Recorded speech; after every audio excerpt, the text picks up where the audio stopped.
Hello, I'm David Breeden. I'm the senior minister at First Unitarian Society of Minneapolis, and this is Coffee and Wisdom when we take a humanist perspective on theological and philosophical questions. Last week and this week, we're looking at Beatitude and Beat Attitude. This week, I'm looking at outliers and outright liars. We are looking at what is generally called the mystical experience, and the Stanford Encyclopedia of Philosophy says this about that. It's an experience granting acquaintance of realities or states of affairs that are of a kind not accessible through regular means, the ways that our senses and our bodies usually find what's going on with the world. Well, there's a long tradition of mysticism in all of the world's religions, certainly within Roman Catholicism and Christianity in the larger sense.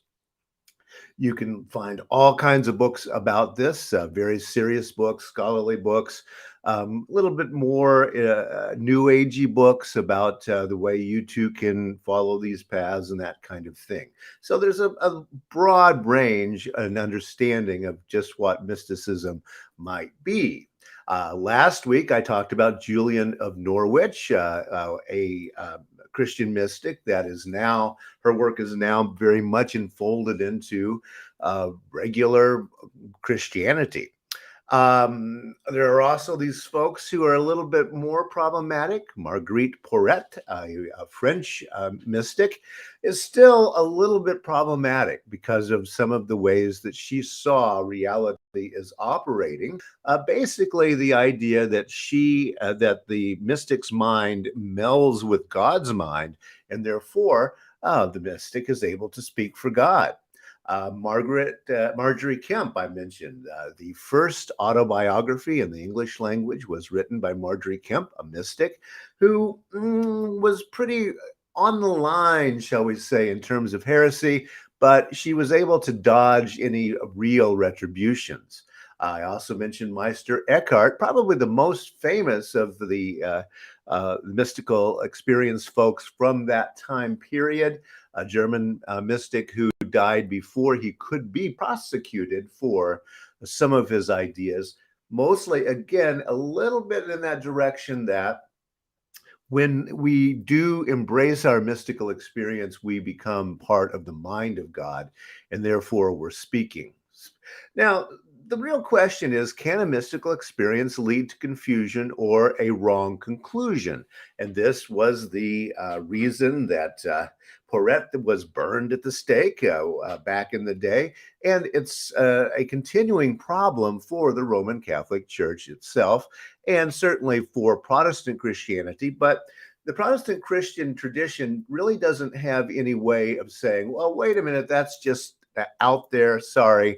There's no consistent way of doing that, unlike the Roman Catholic system. So, yeah, you can be burned at the stake in the old days, but nowadays, how does Roman Catholicism deal with that? Well, they do have a document about that. And oops, this one is in Latin, so be a little difficult to read, but it is called the Sacred Congregation for the Doctrine of the Faith, Norms Regarding the Manner of Proceeding in the Discernment of Presumed Apparitions or Revelations. So they've got a procedure for those mystical experiences. Now, what do we then do to talk about this? Because we have these medieval mystics who have long folded into the tradition of Christianity, and then we have these outliers. And so, how do we think about how this works? Well, the Congregation for the Doctrine of the Faith was founded in 1542. It's the oldest among the 9 congregations of the Roman Curia. That would be the Vatican, as we would say. Its seat is the Palace of the Holy Office in Rome. It was founded to defend the church from heresy. Today, it's the body responsible for promulgating and defending Catholic doctrine, says Wikipedia. And so, going back to those in English ideas, One, the positive criteria for judging a mystical experience. One is moral certitude, or at least great probability of the existence of the fact acquired by means of a serious investigation. So we're going to send out representatives of the church, the bishops, et cetera, in the local area first to see about how this happened. Another particular circumstances relative to the existence and to the nature of the fact, that is to say, personal qualities of the subject, the person reporting this mystical experience, psychological equilibrium, honesty, rectitude of a moral life, sincerity, habitual docility toward ecclesiastical authority. In other words, is this person not like Marjorie Kemp, always trying to break the rules, etc.? And then as regards revelation, does it follow then the true theological ideas of the church? Because one of the problems with mystics is that, by golly, they break out of these traditions and the social norms and the well thought out theology of the Catholic tradition. So we have to think about that a little bit. So, on the occasion of the resumed supernatural fact, there arises in a spontaneous way among the faithful certain cult or some devotion. The competent ecclesiastical authority has the serious duty of looking into it without delay and of diligently watching over it. So we've got to keep our eye on these mystical experiences.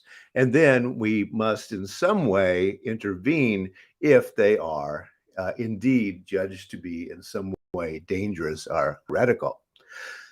Well, there are some examples of some mystical experiences that have been declared false. For example, Rochester, New York, a man named John Leary claims that he regularly receives messages from Jesus and Mary since a 1993 trip to Medjugorje. He has published these messages in various print and online media.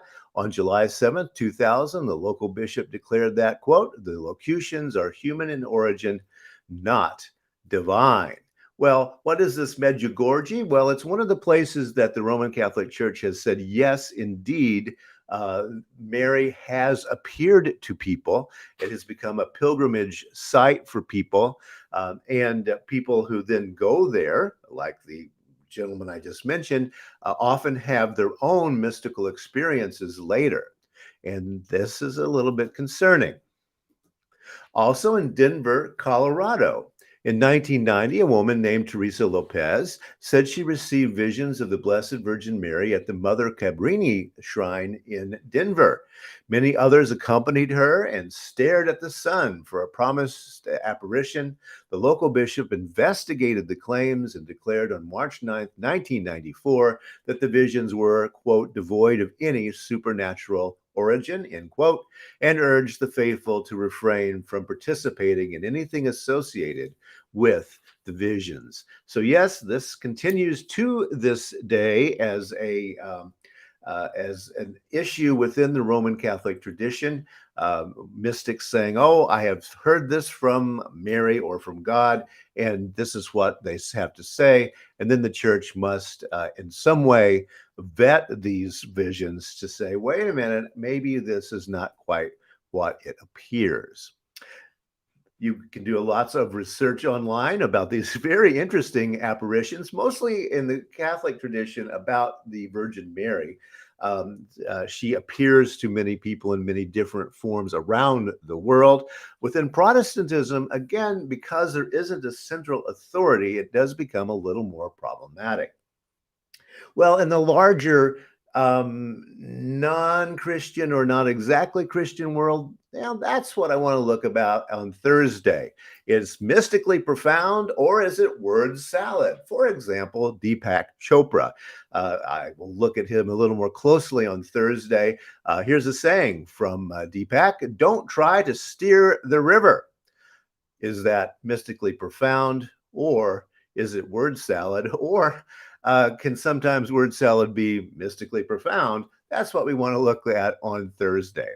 Thanks a lot for joining me today for Coffee and Wisdom. We are online on Tuesdays and Thursdays at 9 a.m. Central Time, and then live on Zoom on Fridays to talk about what we've been seeing and talking about for that particular week. Thanks for joining me today.